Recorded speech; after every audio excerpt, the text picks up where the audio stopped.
पापा। बेवकूफ लड़की, जल्दी से कबीर के सामने घुटने टेको और माफी मांगो। पापा, आप चाहते हैं कि मैं इसके सामने घुटने टेकूं? बेवकूफ लड़की, कबीर ने हमारे गुप्ता परिवार के लिए दिन रात मेहनत की है और तुम हो कि देख कर भी अनदेखा कर रही हो। एहसान फरामोश, मैं तुम्हें मार ही डालूंगा। पापा, आपने बचपन से आज तक मुझे नहीं मारा, आज इस आदमी के लिए आप मुझे मार रहे हैं। आप भूल गए कि माँ ने मरने से पहले आपसे क्या कहा था? तुम्हारी माँ की बात सुनकर ही मैंने तुम्हें इतना बिगाड़ दिया है कि तुम आज ऐसी हो गई हो। अगर तुम अभी भी खुद को मेरी बेटी मानती हो तो कबीर के सामने घुटने टेको और माफी मांगो। भले ही आप मुझे अपनी बेटी ना माने, लेकिन मैं इस आदमी के आगे घुटने नहीं टेकूंगी। ठीक।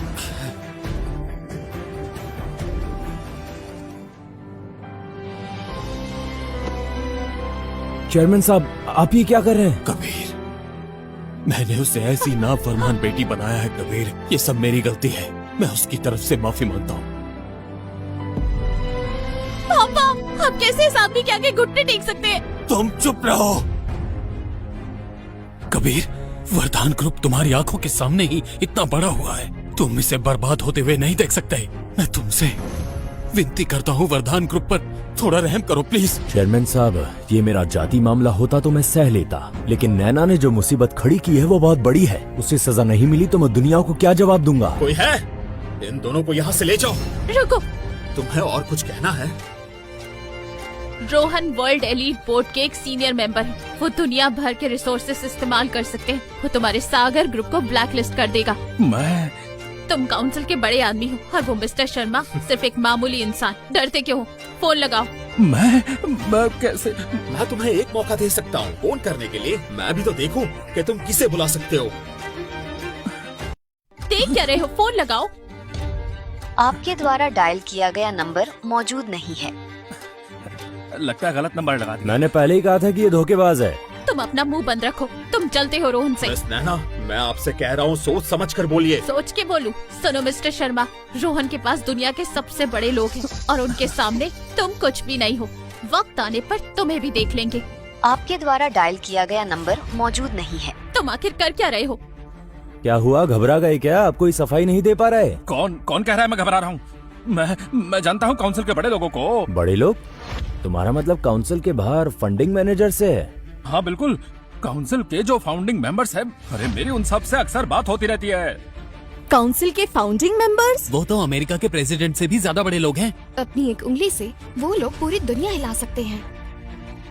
अब डर लग रहा है, बहुत देर हो चुकी है। रोहन, जल्दी फोन करके उन्हें एक्शन लेने को कहो। मुझे सागर ग्रुप और विस्ता ग्रुप को बर्बाद करना ठीक है, तो मैं उन्हें अभी मैसेज भेज रहा हूँ। ये क्या हो रहा है? ये क्या हुआ? तुम तो काउंसिल के लोगों को जानते थे ना, फिर तुम्हारा मैसेज रिजेक्ट कैसे? लगता है ये ब्लैक लिस्टेड है। तुमने तो कहा था कि तुम काउंसिल के सीनियर मेंबर हो, तो फिर ब्लैक लिस्टेड कैसे हो गए? अगर तुम किसी को नहीं ढूंढ पाए तो मैं तुम्हें ले जाऊंगा। अरे रुको रुको, मेरे पास एक और तरीका है। क्या तरीका है तुम्हारे पास? चेयरमैन नैना, अभी जो काउंसिल के चेयरमैन है ना, वो मेरे पक्के दोस्त हैं। मैं उन्हें मैसेज करता हूँ, वो हमें अनब्लॉक करवा देंगे। तुमने तो बताया था कि काउंसिल का चेयरमैन 12 फाउंडिंग मेंबर्स में से एक होता है और उसे बाकी 11 लोगों की मंजूरी से ही चुना जाता है। तुम कैसे हो सकते हो उसके पक्के दोस्त? अरे चेयरमैन, आप बस एक बार मुझ पर विश्वास कीजिए। हम दोनों जो हैं अमेरिका में मिले थे, तब से जानते हैं। तो जल्दी फोन लगाओ। रोहन, ये नाटक कब बंद करोगे? तुम अपना मुंह बंद रखो। बीच में बोलने की तुम्हारी हिम्मत कैसे हुई? अरे लग गया चेयरमैन, फोन लग गया। क्या इस जैसे आदमी के पास काउंसिल के चेयरमैन का नंबर? हेलो चेयरमैन, अरे मैं बोल रहा हूँ, मैं रोहन, पहचाना? वो क्या है कि मैं एक छोटी सी मुश्किल में फंस गया हूँ। क्या आप मेरी मदद कर सकते हैं? किसी मिड लेवल एम्प्लॉय को भेज दीजिए, काम हो जाएगा। क्या कहा? Aircraft carrier? अरे उसकी जरूरत नहीं है, एयरक्राफ्ट कैरियर बुलाने की जरूरत नहीं है। आप बस कुछ दर्जन स्पेशल कमांडोज को भेज दीजिए, उतना काफी होगा। 10 मिनट, ठीक है? हाँ ठीक है, मैं उनका इंतजार कर रहा हूँ। 10 मिनट कहा है।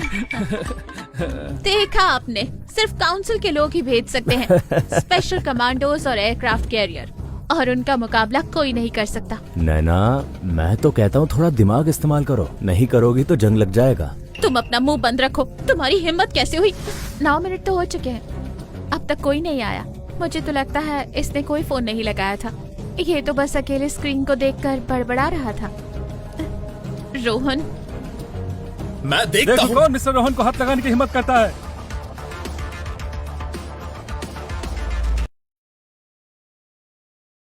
अच्छा हुआ मैंने एक बैकअप प्लान रखा था। कुछ दोस्तों से डील थी कि अगर कोई फंस गया तो बाकी लोग आ जाएंगे उसे बचाने के लिए। आखिरकार ये काम आ गया। अरे मिस्टर सिंह, ओहो मिस्टर रोहन, अरे आप खुद कैसे आ गए? चेयरमैन, ये तो काउंसिल के चेयरमैन है। चेयरमैन खुद चल कर आए हैं।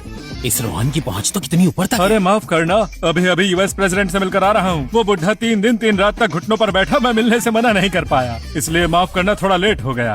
अरे चेयरमैन सर, आपका आना ही मेरे लिए बहुत बड़ी बात है, शुक्रिया। हम सब काउंसिल के मेंबर्स हैं, एक दूसरे की मदद तो करनी पड़ेगी ना। मिस्टर सिंह, मैं नैना हूँ। मैं इंडिया के वर्धान ग्रुप की चेयरपर्सन हूँ और रोहन की क्लासमेट। मिस नैना, तो बताइए आप लोग किस मुश्किल में हैं अभी? ये कबीर मिस्टर शर्मा के साथ मिलकर हमें अरेस्ट करवाना चाहता क्या है। तुम लोग ये बात जानते नहीं कि मैं और मिस्टर रोहन जो है बहुत ही जिगरी दोस्त हैं? मुझे पता है रोहन तुम्हारा दोस्त है, लेकिन मैं ये नहीं जानता कि तुम कौन हो। मैं हूँ वर्ल्ड काउंसिल एसोसिएशन का चेयरमैन। ये दोबारा बताने की जरूरत है क्या? तुम्हारे पास काउंसिल मेंबर का बैच है क्या? नहीं है तो तुम नकली हो। अरे ये कौन है बॉस? अरे ये कोई ऐसे ही है। लो इसे ठीक से देख लो। तो ये आदमी भी रोहन की तरह काउंसिल का ही है, एक मामूली सा मेंबर, और ऊपर से बैच एक्सपायर हो चुका है। अब तुम लोगों को कोई एतराज तो नहीं है ना? तो जल्दी से घुटनों पर बैठकर माफी मांगो। चेयरमैन बस अपनी उंगली घुमाएंगे और तुम सबको मसल कर रख देंगे। भले ही तुम्हारा वो बैच असली हो, लेकिन तुमने हमारी कंपनी और टेस्टिंग ग्राउंड को जो नुकसान पहुंचाया है, हर जाना तो तुम्हें देना ही पड़ेगा। ओए शर्मा, आंखें खराब हो गई हैं या कान बंद हो गए हैं? अभी भी मुझ पर हुक्म चला रहे हो? मौत से डर नहीं लगता? नैना, लगता है तुम जब तक नहीं देख लेती तब तक नहीं मानती। जब तक तबाही नहीं देख लेती मानती नहीं, ये तो मुझे तुमसे कहना चाहिए। कबीर, घुटनों पर बैठो। बहुत हुआ।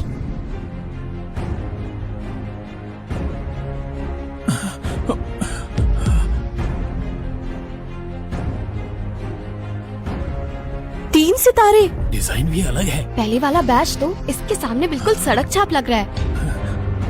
रोहन, इन 3 सितारों का क्या ये मतलब है? 3 सितारे बताते हैं कि वो काउंसिल के सीनियर मेंबर्स हैं। ये 1 सितारा तो आउटर मेंबर का निशान है और उनका बैच भी एक्सपायर हो चुका है। तुम एक लो लेवल आउटर मेंबर होकर काउंसिल के चेयरमैन होने का नाटक कर रहे हो। बड़ी हिम्मत है तुममें, अंजाम पता है इसका? मुझे धोखा देने की हिम्मत की?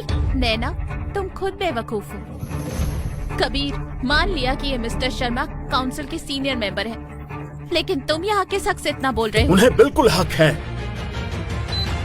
कबीर वर्ल्ड एलाइट काउंसिल के 12 फाउंडर्स में से एक है। काउंसिल के चेयरमैन, दुनिया के father of new energy vehicles. Kabir sir तो तभी मिस्टर शर्मा उनकी इतनी इज्जत कर रहे थे। वर्ल्ड एलीट काउंसिल के चेयरमैन है, इतने यंग है वो तो। कबीर, तुम ही हो काउंसिल के चेयरमैन? ये चेयरमैन का पोस्ट तो दोस्तों ने मुझ पर भरोसा करके मुझे चुना है। तुम चेयरमैन मुझे माफ कर दीजिए। नैना, अरे नालायको, अब भी हाथ उठाना है क्या? नैना, वो तुम्हारे अपने पापा है। तुम इंसान हो या नहीं? चाहे कुछ भी हो, मैं मर जाऊंगी पर घुटने नहीं टेकूंगी। नैना, तुम पागल हो गई हो। सबूत तुम्हारे सामने है। झूठ है, सब झूठ है। उसकी आइडेंटिटी झूठी है, उसका बैच भी झूठा है, और ये मिस्टर शर्मा भी ये जानबूझकर कबीर के साथ मिलकर मेरा बिजनेस हड़पना चाहता है। तुम दोनों मिले हुए हो और नाटक कर रहे हो। हाँ सही कहा, मेरी आइडेंटिटी झूठी है। तो फिर कबीर किस बेसिस पर कह रहा है कि उसकी पहचान असली है? और ऊपर से father of new energy vehicles. अगर वो A400 बना सकता है तो मैं भी बना सकता हूँ। तो इस हिसाब से मैं भी father of new energy vehicles हुआ ना। ये एक जैसा कैसे हो सकता है? आप लोगों ने कबीर के छोड़े हुए रिसर्च डेटा पर A400 को बनाया है, जबकि कबीर ने इसे शुरू से बनाया है। तो तुम कह रही हो मैंने उसके मेहनत का फल चुराया? तो ठीक है, उसे कहो कि अपने हुनर को साबित करके दिखाए। अगर उसमें सच में इतना ही दम है कि वो ऐसी चीज बना सकता है जो कोई नहीं बना सकता, तो मैं उसे मान जाऊंगा। अगर वो साबित कर दे तो तुम उसके सामने घुटने टेकोगे, और अगर नहीं कर पाया तो तुम दोनों मेरे सामने घुटने टेकोगे। तुम सुहाना, लगता है आज हमारा नया प्रोडक्ट लॉन्च होने वाला है।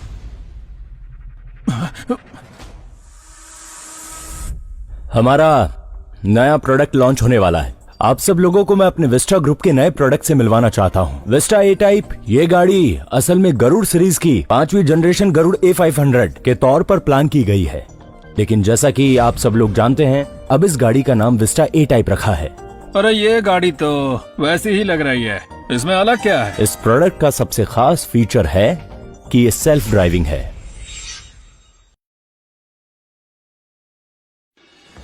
अरे ये बस एक ड्राइवरलेस कार ही तो है ना, और अमेरिका में तो ऐसी टेक्नोलॉजी पहले से ही है, और इसके दम पर तुम खुद को फादर ऑफ न्यू एनर्जी कहते हो। Vista A type driverless technology AI mind use करता है। भीड़ भाड़ वाली शहरों की सड़कों पर यह आपस में इंफॉर्मेशन यूज करती है ताकि ट्रैफिक जाम से बचा जा सके। जब जंग और भूकंप जैसी आपदाएं आती है तो ये सैकड़ों गाड़ियों को एक साथ काम पर लगा सकती है, रेस्क्यू स्टाफ को लाने के लिए और रिलीफ सप्लाईज पहुंचाने के लिए। इससे उनकी जान का खतरा कम हो जाता है। Hive mind? हाँ, पहले तो सिर्फ ड्रोन्स के ही हाइव माइंड के बारे में सुना था, लेकिन ड्रोन्स की कैरिंग कैपेसिटी बहुत ही कम होती है। बड़ी नेचुरल डिजास्टर आती है तो ड्राइवरलेस कार्स एक बहुत ही अच्छा रिप्लेसमेंट होगी। मिस्टर शर्मा सही कह रहे हैं। क्या शर्मा वर्मा लगा रखा है? मुझे तो लगता है तुम लोग पागल हो गए हो। एक ड्राइवरलेस कार ही तो है, इसमें इतना बड़ा क्या है? रोहन बताओ, मैं सही कह रही हूँ ना? सही है ना? ये चीज A400 के कंपैरिजन में कैसी है? ये चीज A400 के सामने जो है एकदम ही साइंस फिक्शन जैसी है। क्या कहा तुमने? रोहन, तुमने कहा था कि अगर हम कोई ऐसी चीज लाएं जिस पर यकीन हो तो तुम कबीर सर के सामने घुटने टेकोगे। अब घुटने टेको। रोहन क्या कर रहे हो? नैना, कौन बेहतर है कौन नहीं ये तो साफ हो गया। कमीनी, जबान संभाल कर बात करो।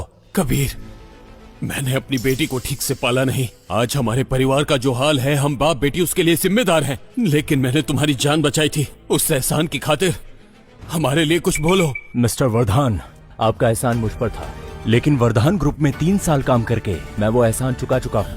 आपकी बेटी अब सुधर नहीं सकती। एम्बुलेंस बुलाओ। हाथ मत लगाना। कबीर, अगर तुमने मेरी बात नहीं मानी तो मैं यहीं अपनी जान दे दूंगा। मिस्टर शर्मा, मिस्टर वर्धान ने मुझ पर एहसान किया है। गुप्ता परिवार को एक मौका दे दीजिए। कबीर, क्या आपको पूरा यकीन है? अभी जैसे हालात हैं, नैना कुछ वैसे भी बड़ा नहीं कर पाएगी। एक मौका दे दीजिए। कबीर के कहने पर ही मैं तुम लोगों को एक और मौका देता हूँ। 1 महीने के अंदर अंदर सारा नुकसान भर दो, वरना मैं किसी को नहीं छोड़ूंगा। नैना, आशा करता हूँ कि तुम गलती ना दोहराओ और मौके का फायदा उठाओ। सर की परेशानी को समझो। ओए कबीर, अच्छा बनने का नाटक मत करो। अगर तुम सच में मेरे पापा का एहसान मानते हो तो तुम्हें हमारा सारा नुकसान चुकाना चाहिए। रहने दीजिए चेयरमैन, हम मान लेते हैं कि ये शर्त। 1 महीने के अंदर हम सारा नुकसान जरूर भर देंगे।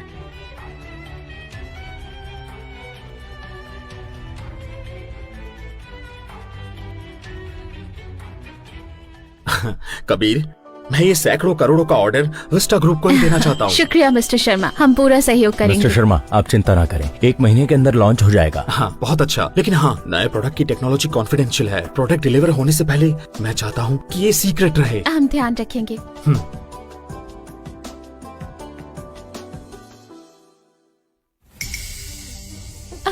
तुम्हें क्या हुआ? क्या हुआ तुम्हें? अभी नैना ने धक्का दिया तो कार एक्सीडेंट की पुरानी चोट उभर आई है। मैं अभी एम्बुलेंस बुलाती हूँ। नहीं, तुम मुझे गाड़ी तक ले चलो। मैं नहीं चाहता कि कोई दिक्कत हो कि पुरानी चोट उभर आए। चलो। मैं पहले चेकअप करा लेता हूँ। मिस्टर वर्धान भी शायद इसी हॉस्पिटल में होंगे। चेकअप के बाद उनसे भी मिल लूंगा। मैं भी साथ चलती हूँ। तुम्हें यकीन है तुम वो हासिल कर लोगे? फिक्र मत कीजिए, मेरा वो जो दोस्त है वो बहुत बड़ा हैकर है, ये काम तो आराम से कर देगा। दोबारा मौका दे रही हूँ, इस बार फेल हुए तो तुम्हें जिंदा नहीं छोड़ूंगी। ये दोनों फिर क्या बुरा करने की सोच रहे हैं?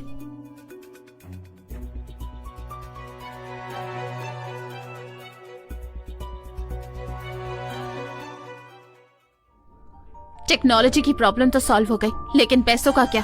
तो शर्मा 1 महीने के अंदर पैसे मांग रहा है। मेरा तो सर फटा जा रहा है।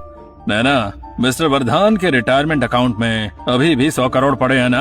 ये तुम क्या कह रहे हो? वे मेरे पापा के इलाज के पैसे हैं। अगर हम इस मुश्किल से नहीं निकल पाए ना तो आपकी पूरी गुप्ता फैमिली बर्बाद हो जाएगी। और अगर उस वक्त मिस्टर वर्धान ठीक भी हो गए तो क्या फायदा?